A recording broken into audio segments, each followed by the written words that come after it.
Okay, to remind you where you are, this is Reflections of Fear, Part 4, Halloween Horror Nights History for 2008. Now, where I left off last time, to recap, I was talking about the teaser site, the wonderful teaser site that led in to Halloween Horror Nights 18. Now, as I said, as we mentioned before, that we had a series of patients that Dr. had, a mysterious female psychotherapist, and the first couple of patients went crazy, and then one of them died accidentally, and the remaining patients began to be killed in nasty ways by the doctor herself. One of the patients was friends with a private investigator in New York City who turned out to actually have an office on New York Street right there in the New York area of Universal Studios, Florida, interestingly enough, Boris Schuster. And he decided to investigate this mysterious doctor himself by posing as a patient and booking an appointment on a particular night. Now, odd though, because he was back in 1958 when all of this happened, how did he email us in the present? Especially when they didn't have email in 1958. But that's just picking at nits. As someone was trying to understand how something happened in a certain house, how is it possible this happened that way? How, for example, in 2009 they had War of the Living Dead, and they were asking, how is it that the zombies were fighting since 1940 something, and they're still fighting today? How come they didn't run out of ammunition? And a friend of mine said, because it didn't really happen. It's not real. It's a scare zone in the park. Sometimes don't think it all the way through, because it's just enjoy the game. Don't think it all the way through. Or I'm gonna go Lewis Black on your ass, okay?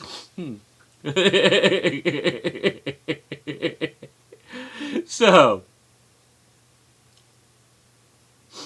he sends us these messages, and so we know he's going to go visit. So on the night this happens, everyone is really excited and anxious because it's going to be revealed on the website, and probably the full site reveal is happening that night too. So the night of that appointment, we're all ready, and we all start going. There are almost hourly updates that day, or that evening, I should say. We go to the doctor's casebook. In the first 7 cases, she's booked the appointment for another patient who has a phobia about doctors. Aha! That's Boris getting ready to go and find out what's going to happen. Oh, what's going to happen? What's going to happen? And the doodles, her doodles are starting to form a strange female face that looks twisted. Oh, isn't that interesting? All these different little pictures sort of came together and sort of form, if you kind of squint your eyes, it kind of looks like a woman's face. Is that her face? And then a cell phone shows up on it during that evening. And the cell phone, has a little video screen. It's not like an iPhone today, which got a whole big thing. This was the old, this was a couple years ago. It was a cell phone, but it had a little video screen on it. And it had messages, and apparently, if you went on it, you found out that this organization called Legendary Truth, which investigated paranormal activities, was investigating the office of a certain Dr. Mary Agana, who had disappeared, and this is in 2008 now, disappeared 50 years earlier on the exact date, after several of her patients mysteriously disappeared under mysterious circumstances that have never been solved. And we're thinking, aha, this is 50 years later, so we now know. We're going to find out whatever happened when Boris went to see her has caused her to disappear, and him to disappear, everyone to disappear. Ooh, something really awful happened 50 years ago in 1958. Well, they go in to investigate that house, and there's some live streaming videos, supposedly, on one of the updates, and it shows them going into the house, the video, and in the green, what do you call it, night vision video. And we've all seen shit like that on programs like Ghost Hunters. It's actually a little bit of a parody on that. And it goes into the house, not the house, but into the office. And we recognize the office from the website. Only it's old and everything's ruined. It's 50 years later and the mirror is broken. And the looking around trying to find something, and there's some strange noises, and it's like, did you see something? And what the hell is that? And then it kind of fuzzes out. And, well, okay, what happened? What happened? What's going to happen? And there's another update a little bit later. And so this continues throughout the evening, and the big update's going to come like 11:35 or midnight or something a little bit later on. We're all excited for it because we know something's going to happen. Well, when it comes time for the big update, and we know this is going to happen, something's bad. They haven't been able to contact their away team for a while yet. And we all tune in, and then, the last thing we know from the phone, it said, service no longer available on the cell phone. So we're really worried what happened to that team inside that office. And so we go to the website at the time, the next update is supposed to happen, and the whole website's down, service unavailable. And at first you think, oh God, this is a part of the joke or something. Except what happened was, everybody on the Vault, and everybody from, OIA, and everybody who followed this website, all went on at the same time. I don't know how many hundreds or thousand people or so that tried to go on the website at once, and it crashed. They had no idea how popular this was getting, how exciting this online event was becoming for us Halloween Horror Night fans, and they realized it that night when the website crashed. And I know that somewhere TJ Manarino was like, oh my God, the website crashed. Because he realized that how many people went on at once? And they realized they had something bigger than they had originally expected. This wasn't just a couple of geeks and nerds trying to figure out clues. No, it was like this massive amount of people. It's like, oh my God. And what they started planning at this point was based, they'd already started planning an interactive event, but they realized, oh my God, this interactive event may just be more awesome than we had even anticipated ourselves. Wow. And that would be true. That would be true. So, many of us reluctantly crawled into bed knowing that we couldn't get online. But I, for one, got up as early the next morning and ran back to my computer thinking, I hope no one else is doing this, and brought up the site, and sure enough, there it was. Oh, thank God the site's up. And, ooh, all the glass is broken. Ooh, look at that. And you could see, when you went to the book, there was her horrible face. It wasn't just a drawing anymore. Bursting out at you.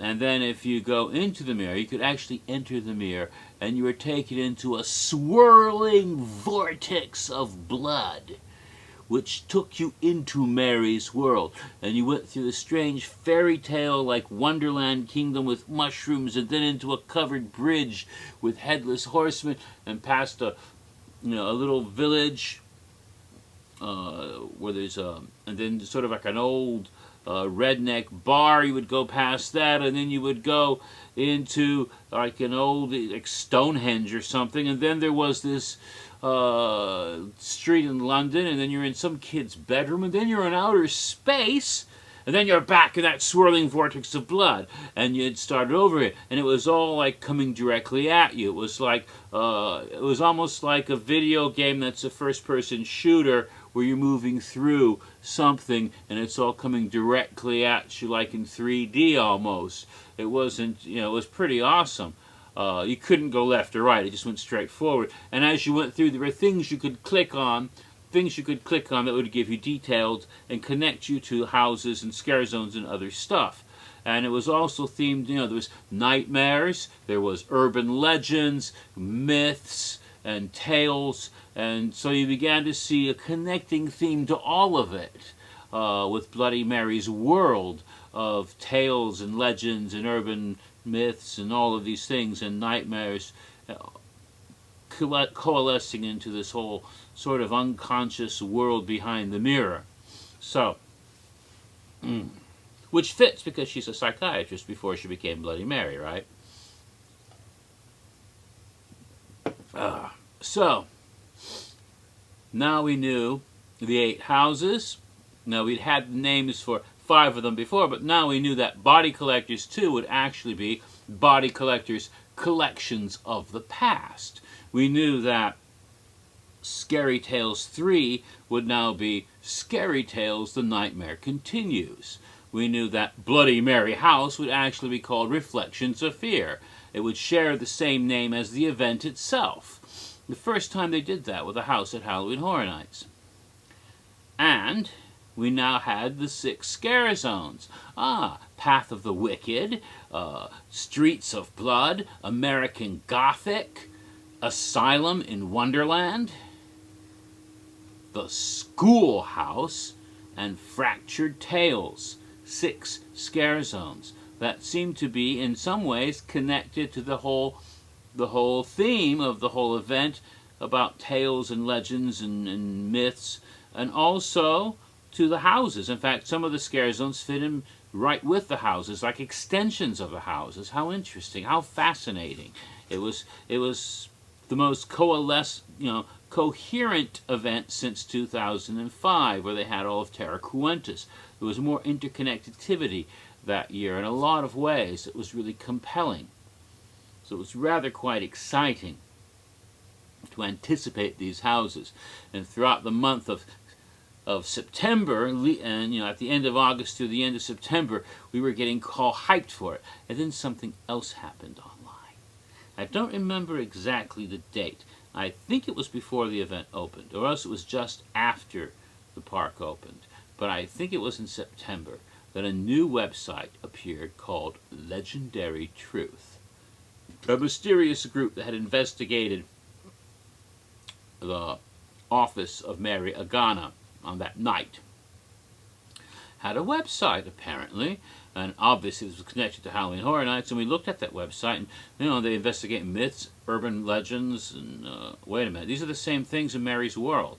And then we found out that they had some case files that they were working on. One of them was Bloody Mary, and they had like zip codes, and this is the zip code at Universal Studios, Bloody Mary, Agana, whatever it was. There were initials and numbers, but by figuring out the zip codes and the initials, we soon realized that they all referred to mysterious events around the United States. That one was in San Francisco. It seems to be Alcatraz Island. Okay, this is in Long Island. That's Amityville Horror, AH. This one is the cemetery in New Orleans where Marie Laveau is buried, the Voodoo Queen. This is the Salem Witch Trials in Salem, Massachusetts. We figured all of that out. Apparently, this was a bit of a test. They wanted to see how far we would try to figure shit out. And, they realized, wow, these guys are willing to go that far to figure stuff out. Oh, but that was just the website. It would become interactive after the event actually started. So let's get to the event, shall we? Reflections of Fear, Halloween Horror Nights 18. So, there were 8 houses. So let's begin with them in the next couple of minutes. I won't have time to discuss more than one house, I'm sure. The first house was called Body Collectors, Collections of the Past. In Soundstage 20. It was shared Soundstage 20 with another house, just like they do with Soundstage 23 the last 3 years. So, the Body Collectors originally appeared in 2005 as a part of Terra Cruentus. They were inspired by a rather wonderful episode of Buffy the Vampire Slayer called Hush. Just like another episode, Once More with Feeling, where there was a curse which caused everyone to sing all their dialogue. It was like a little musical episode of Buffy. Hush was a silent episode of Buffy. Most of the episode was in absolute silence. There was some talking at the beginning to set up, but then the rest of it was in silence. These mysterious sort of children's fairy tale sinister boogeymen called the gentlemen would steal your voices. And they who are bald and they have these big wide grins and they glide through the fog in an eerie supernatural fashion with those smiles on their faces in a truly eerie way. And I've run out of time, so I'll have to continue this in part 5.